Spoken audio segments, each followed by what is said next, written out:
আচ্ছা, ছোট্ট মেয়ে আছে। আরে তোমার তো পরিবারের উন্নতি কেউ ঠেকাতে পারবে না। ১ম যে বাবা হয়, মেয়ের বাবা হয়, কন্যা আসে, মানে আমরা আ তো আশা করি তোমরাও সেটা বিশ্বাস করো। কারণ কোনো সন্তান, মেয়ে হলো কি পুত্র হলো, সন্তান তো সন্তানই। তার জন্য তো আর ধর্ম অধর্মের ভাগাভাগি থাকে না। তো তোমাদেরও যা, আমাদেরও তাই। আমরা বিশেষত মনে করি কি জানো? ১ম যদি কারোর মেয়ে হয়, আমার যেমন ১ম মেয়ে হয়েছিল। সত্যি কথা, আমার জীবনে প্রচুর, প্রচুর নানান রকমের উন্নতি আমার লাইফে ঘটেছে। এটা আমি সকালবেলা অস্বীকার করব না।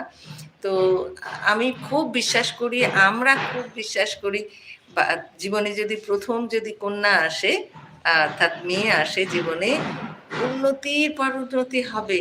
মা লক্ষ্মী অথবা আমরা যে আদি শক্তির আম আরাধনা করি, মানে বিশ্বাস করি আরকি। তোমরা যে নামেই যেভাবেই দেখো না কেন, তোমাদেরও ধর্মের মধ্যে সেই ব্যাপারগুলো তো অবশ্যই আছে। কাউকে না কাউকে